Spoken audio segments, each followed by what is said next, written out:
Hi, and welcome back again. We are on session 2 of the Whole Body, Whole Health series.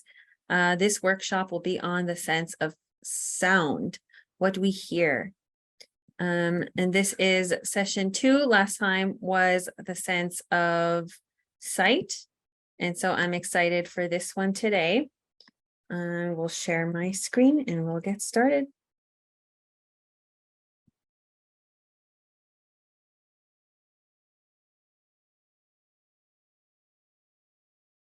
All right, so welcome to Maryland Mangum Center. This is the Whole Body, Whole Health workshop, as we said, sense of sound. The mission of the Maryland Mangum Center is to enhance and promote good health and well-being through research, education, and services in food science, nutrition, and dietetics. And these are some of the wonderful partnerships we have that we work with in the community. And the presenter today will just be myself, Shelly Solemnia, dietitian. And just some general housekeeping before we really get into it. We welcome all questions and comments. We have a Q&A section. So if you have a question wants to be answered, you can put it in there. You can also put any comments, thoughts, anything that you would love to shout out, put it into the chat box for now. And we'll try to get to all the questions and comments and everything at the end. And if you have specific questions that's maybe more individual for you specifically that would require medical nutrition therapy, then we'll refer you to a medical provider or dietitian.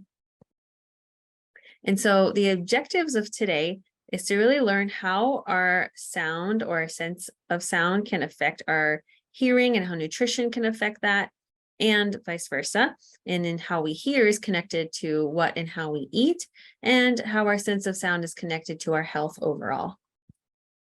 So I want you guys to take a second and close your eyes. Actually close your eyes. I can't see you, but I'm watching. Close your eyes and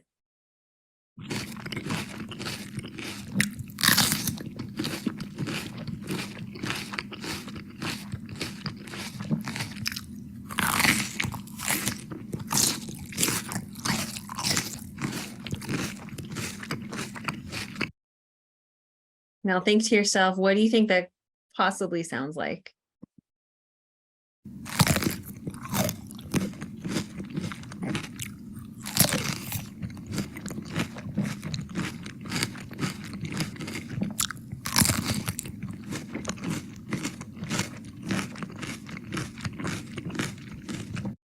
Can anyone guess what maybe those sounds were? What exactly? It's probably okay. You can tell it's chewing, but maybe you have an idea of what they were chewing.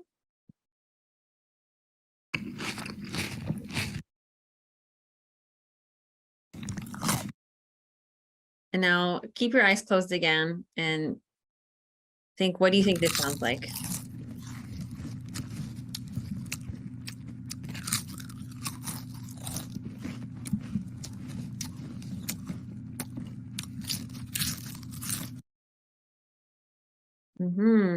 Maybe you're getting hungry even thinking about it. Maybe you're starting to get some cravings.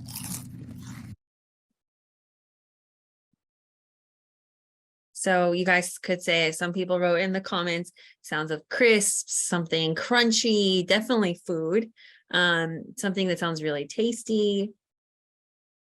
And those were basically, the first one was a bell pepper, it had the sound of the crunch of a bell pepper, and then was the sound of cucumber, someone munching on a cucumber. And then this last one was chips, potato chips. So you can hear the crunch, everything. It sounds exactly like a nice salty potato snack, the crispy sound. Now I want you guys to keep your eyes closed or close them again if you opened them already. And think, what do you think this sounds like?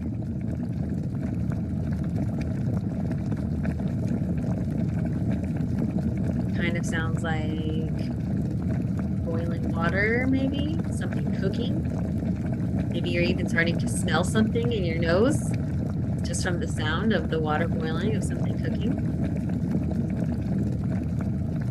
Maybe it's giving you certain memories, making you envision something. And does it sound different than this?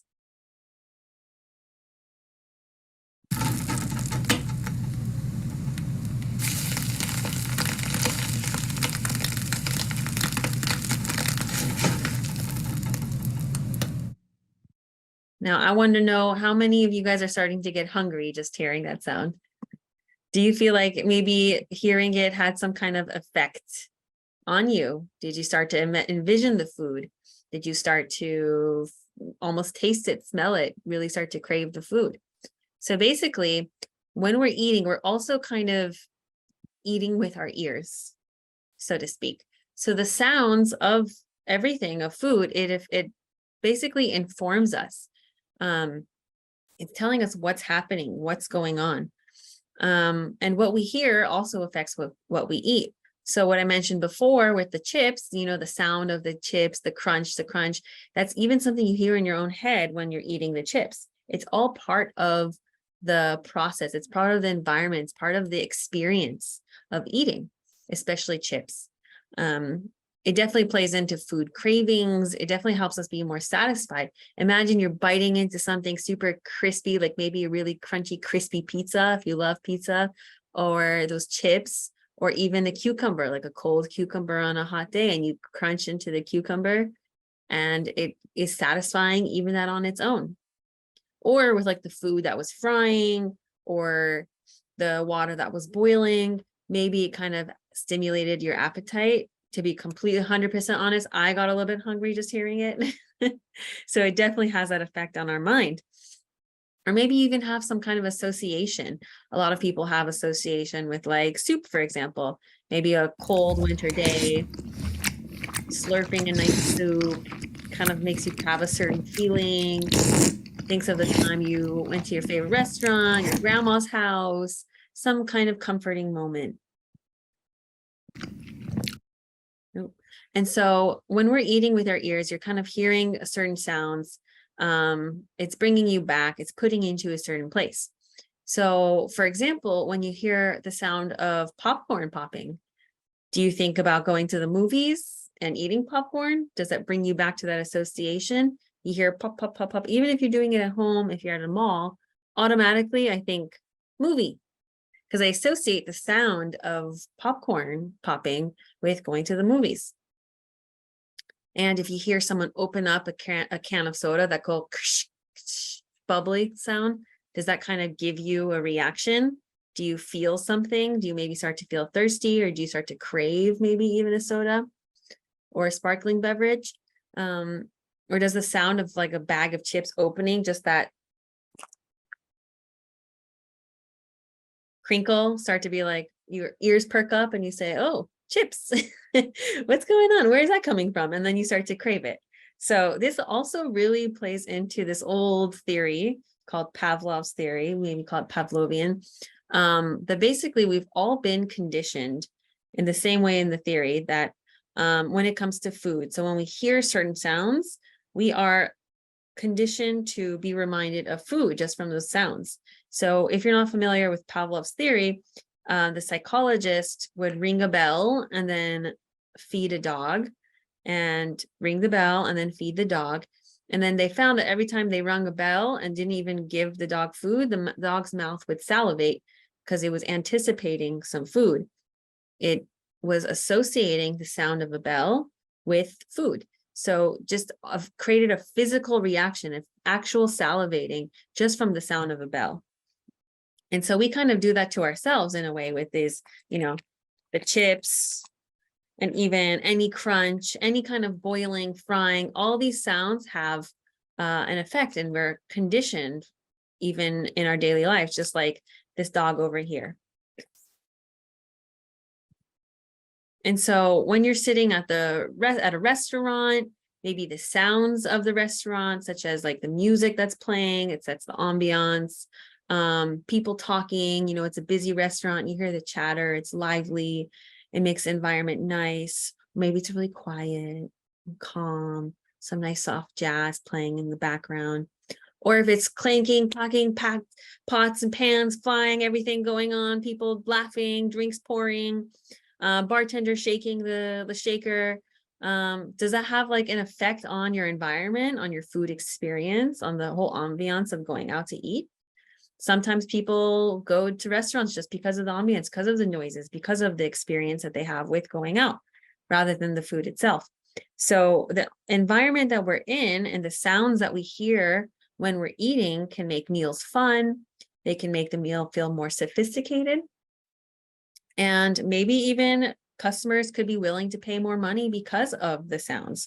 So maybe if it's a very refined restaurant with a nice jazz playing, and it's really quiet and everything's crisp and pristine, maybe it sets the allure of fancier food. And so maybe you can even charge people more just because of the way that they feel, the sounds, the environment that they're in that restaurant for their meal. And in another sense, some people really rely on having noise, background noise, such as from a TV or music playing, or even just the news going on in the background, like the radio, while they cook or while they're eating, even if they're not really listening to it. And it kind of puts them into the mood. It really sets them up for that mealtime or for that cooking time. And so as we just learned, that what we're hearing really affects the way of what we're eating and how we're viewing our food. And so what we eat can also affect our hearing, and on the other side. So the research has shown that certain diets actually have the potential to prevent hearing loss. Diet patterns that are similar to the Mediterranean diet can actually decrease hearing loss by 30%, according to a study. And the diets that prioritized fruits, veggies, with special attention to folic acid and potassium and zinc. So the Mediterranean diet is really high in whole grains and fish, lots of fruits and vegetables, emphasis on the fruits and vegetables, and definitely like less inflammatory foods, less red meat, less processed foods. So they found that this eating pattern actually can benefit our hearing, that we can actually hear better and prevent damage to our ear. And that they found that it's basically because fruits and vegetables contain nutrients that have like a large role in the functioning of our inner ear. So it's like in the inner canal, not the outside, but from inside, called the inner ear, which converts the sounds into signals for our brain to interpret. So as an example, zinc may actually improve tinnitus, especially in the elderly. So they're even able to find that a specific nutrient has an effect on something called tinnitus in older people, and that zinc plays into the functioning via the inner ear. And malnutrition can actually affect hearing in those who are pregnant, in those developing as babies and infants and adolescents, and even as adults. So just by correcting deficiencies can actually improve hearing and allow for the proper ear formation at younger ages. So making sure that you're getting enough nutrition through all parts of the life cycle, from pregnancy to development as an adult and even as an older adult. Our nutrition status does play a major role in our hearing, which is something that most people never would have thought about. And so on another side of this is that appetite changes are really common during cancer treatment. And usually with poor appetite, it happens from maybe the treatment, like the chemotherapy, for example, or maybe just depression because of the condition and everything that's going on, even loneliness. And this doesn't happen just in people going through treatment for cancer. It can happen with anybody, really. Loneliness can really affect the appetite. And can even have mood changes and even increased anxiety and stress. All these different things can cause poor appetite. So a lot of times with cancer patients, we have a combination of all of these things. And so all of this can lead, like the lower appetite can lead to lower food intake, which is less nutrition and less energy, and also delayed healing. And all this combined can lead to weight loss. Without enough nutrition, without enough energy, protein, nutrients, we can start to lose weight, and that can also lead to malnutrition ultimately. And malnutrition is associated with poor outcomes. It can delay treatment, it can make it harder to heal. So what we really want to do is avoid the malnutrition, avoid the weight loss by increasing our appetite or keeping a good appetite And our sense of sound can definitely assist in helping with our appetite and making sure we're getting enough nutrition. As we just discussed, our sense of sound, what we hear really has an effect on our appetite, on what we want to eat, on making us want to eat, and even how we look at our food.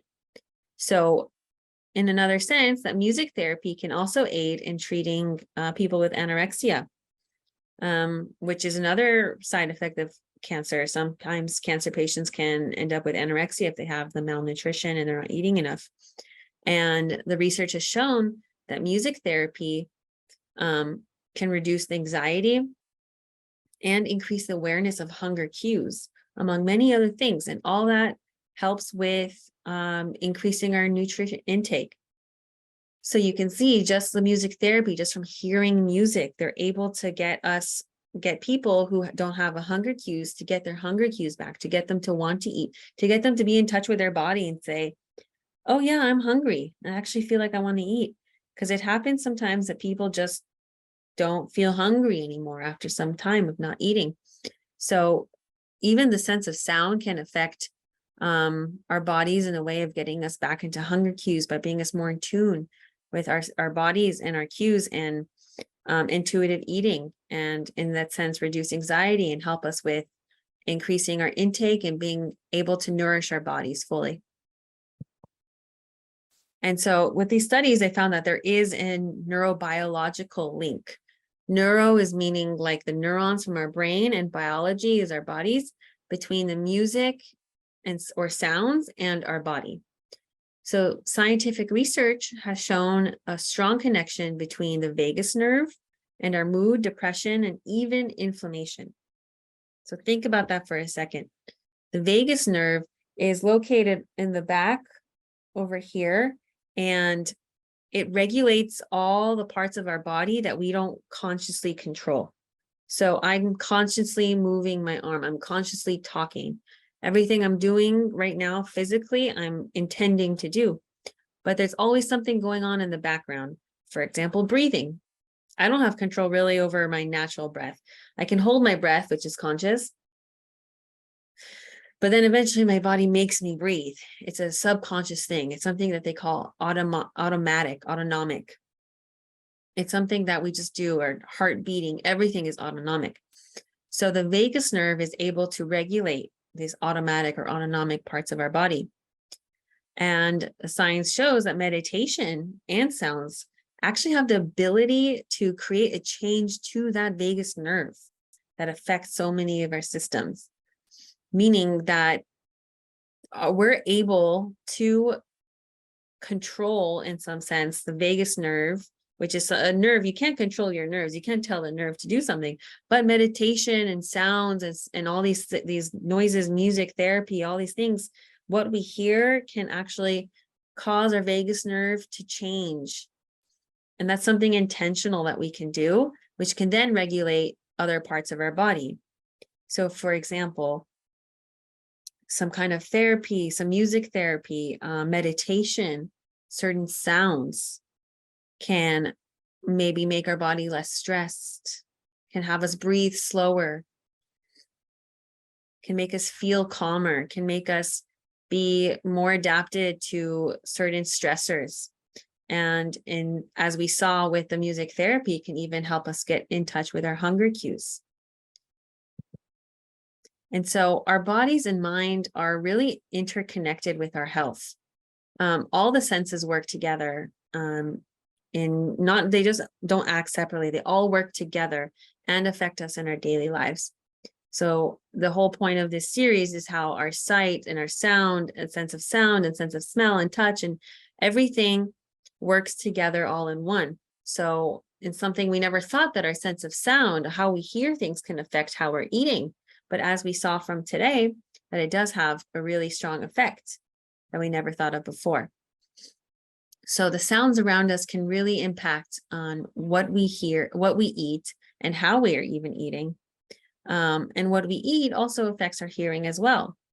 And so no part of the body functions independently. You would never think that what you're hearing is affecting your nutrition or what you're eating, but they really do all impact each other. And so thank you so much. That is the lecture part of this workshop. I hope you guys all learned something. We'll check the questions for now, and we have no questions, but we'll go into the activity portion. And so for today's activity, we have something really nice. We are going to do a little practice of what we just talked about, which is the meditation. So we are going to practice actually affecting the vagus nerve, like I talked about before, and see what kind of effect does the nerve have, does our meditation have on the vagus nerve? Whatever I'm saying, see, does it affect you in any way? Do you feel your body feeling something different, experiencing something different? Do you feel calmer? Think about all these things, but right now we're going to go into this for relaxation and see how you feel afterwards. So begin by finding a comfortable and relaxed position. Allow your body to begin to relax. Breathe in, breathe out.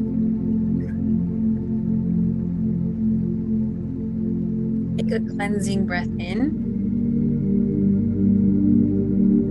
Breathe out all the tension in your body.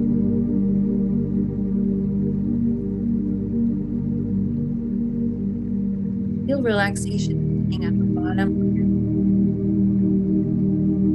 Might feel like stepping into a warm bathtub, or may feel like a tingling sensation. Simply calm. Allow the relaxation to spread over your feet and up to your ears.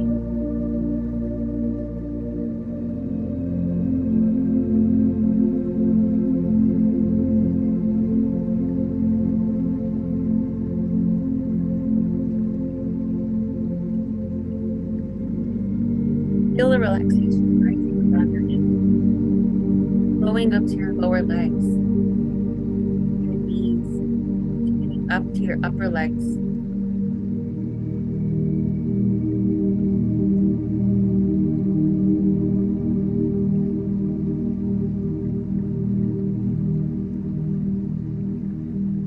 Allow the relaxation to continue to spread throughout your body, rising down to your hips, pelvic area, to your stomach and your lower back,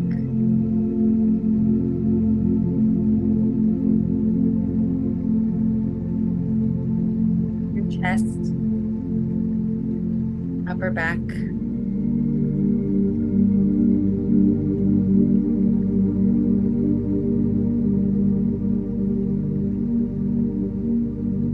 breathe into that relaxation. Feel your breath.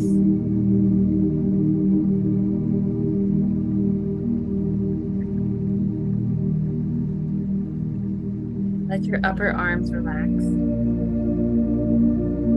Your elbows, lower arms, wrists.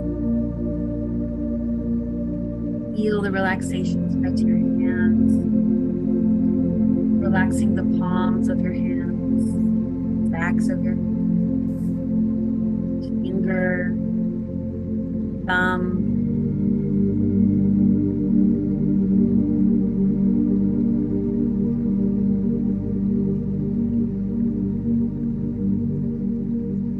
with your hands pleasantly warm, heavy, relaxed.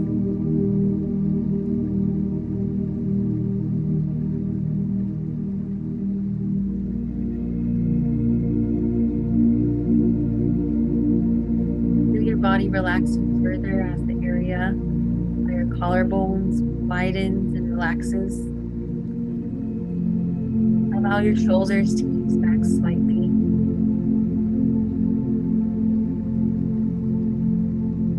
Allow your upper back to relax even further, letting your shoulders relax. And your neck.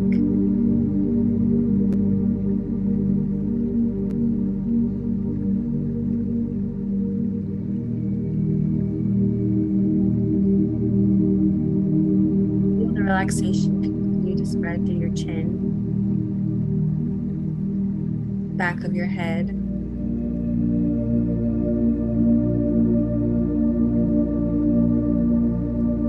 Relaxation spreading to your mouth, cheeks, nose, eyes, jaw.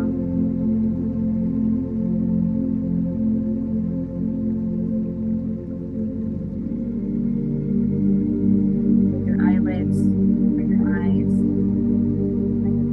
relax.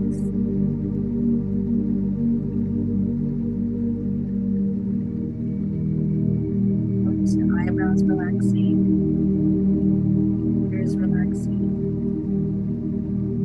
your forehead.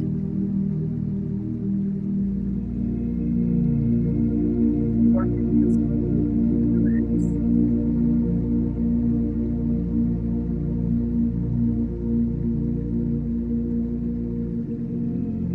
Let the relaxation spread further to the top of your head.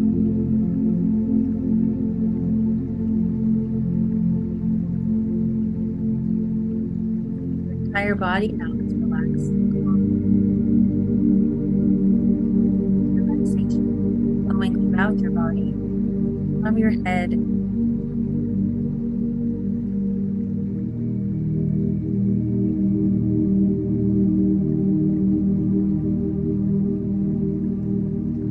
relaxing further as you let your spine relax completely, starting where the top of your spine meets your head. Feel the relaxation. Feel the muscles giving up their hold and just letting go, relaxing.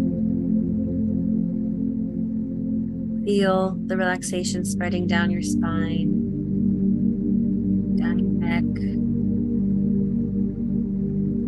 upper back,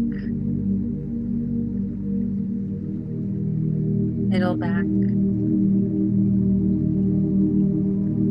lower back, all the way down to your tailbone, the bottom of your spine.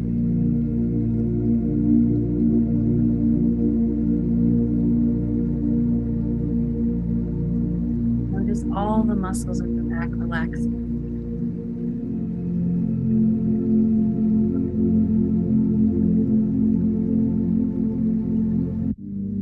Feel the relaxation flowing through your body. Breathe in.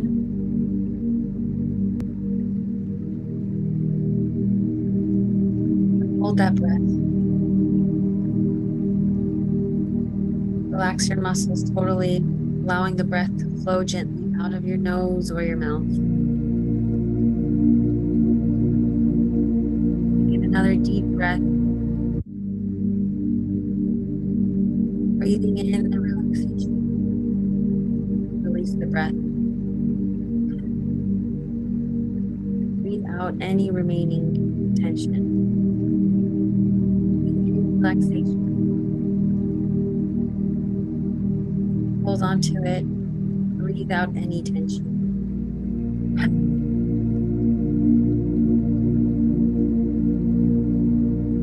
Breathe smoothly and slowly, comfortably as you mentally scan your body.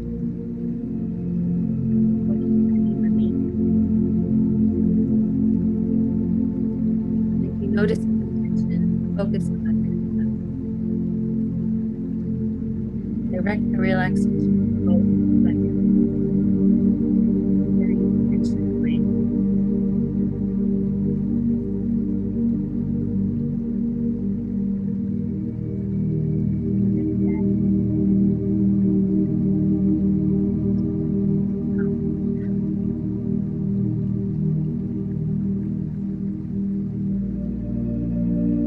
Imagine the air you're breathing in cleanse your body. Imagine that each breath in carries relaxation. Picture the tension in your body moving. Breath out.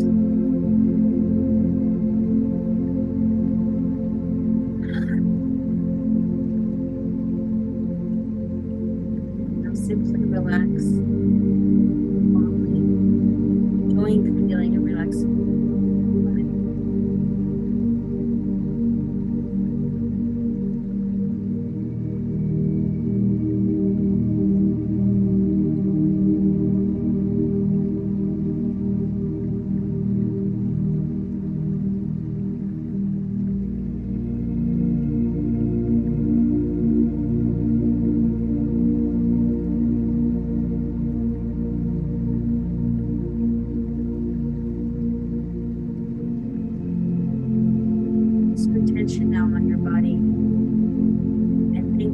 healing that needs to take place. Create an image in your mind of your current state of being. Imagine the physical ailment that troubles you. It might be pain or illness, injury, it might be something diagnosed, or maybe a problem that is not yet identified. Whatever it is that you would like to heal, imagine this problem in your mind right now.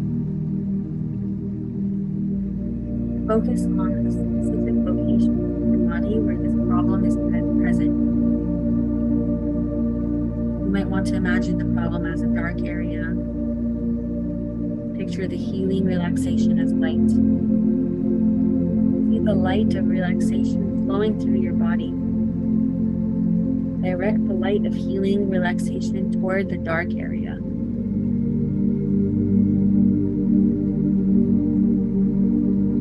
The body has many ways of healing itself. Healing relaxation, promoting your immune system, promoting strength, promoting growth of healthy tissue, removing unhealthy matter from your body, removing toxins, bacteria, or waste, cleaning up your body.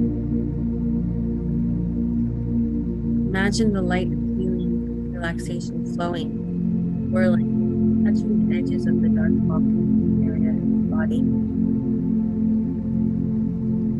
You might notice small pieces of the dark area being carried away by the healing relaxation. Allow these dark pieces to leave your body as you breathe out.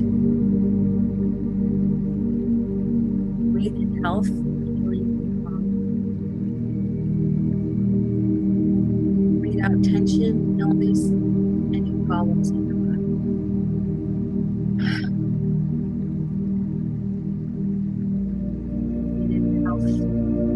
Healing and calm again. Breathe out the tension, illness, any problems.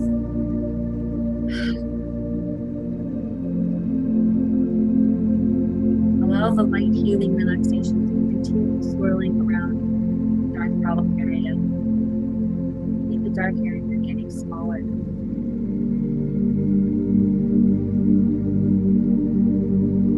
Imagine the dark area completely enveloped by relaxation.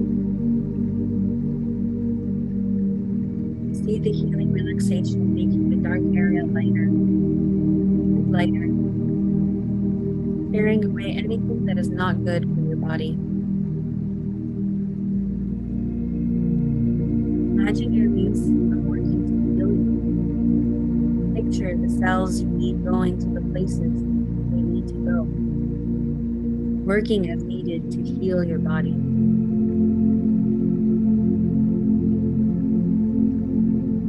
Imagine the healing relaxation flowing, coursing through your body.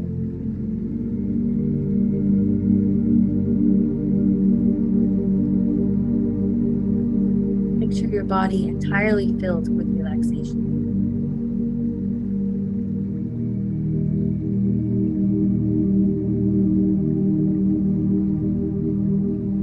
The problem area, your body's healing, becoming lighter, filled with relaxation, clearing away any discomfort, healing. Allow your body to heal itself.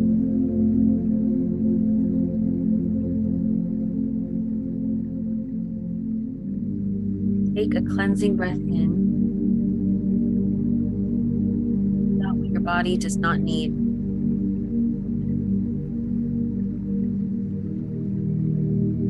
Relaxation. Breathe out all of the old air.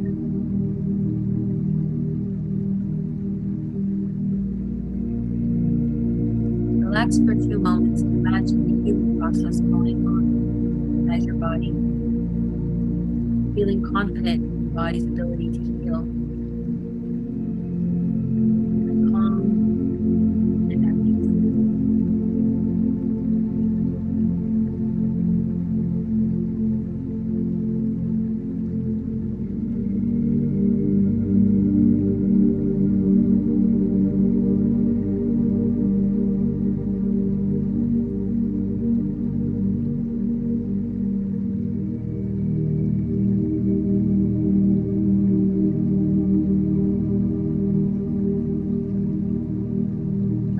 choose to return to your usual level of wakefulness and alertness, or drift into deep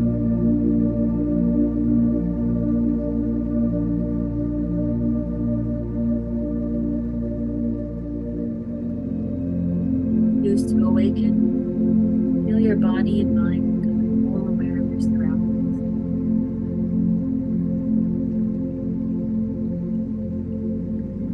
Maybe you can feel the ground underneath you,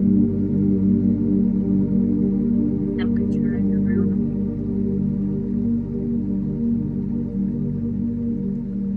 Decide to sleep with the relaxation.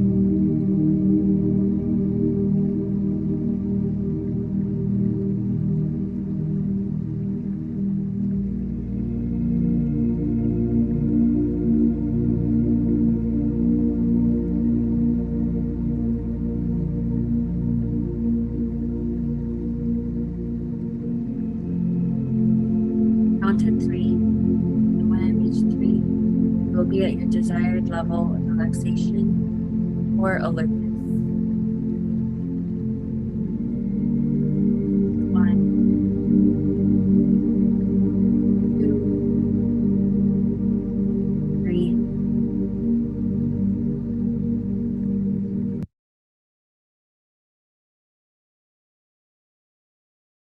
All right.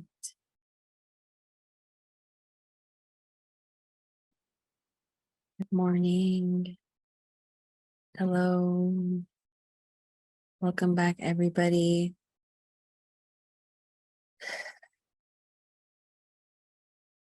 So I don't know about you, but I feel very relaxed. We can maybe contemplate and think on how we felt, how we relaxed, how the sounds of the music and even the words directed us to feeling certain ways, to feeling relaxed, how we can envision certain things healing just from the sounds, from the words we hear. And I hope this is something that everyone learned and can take with you every day as much as you can, to incorporate sounds as a part of healing and as part of nutrition throughout your journey and in life. I want to take a moment to thank everyone for coming, and we look forward to the next session. Thank you so much for being here with us.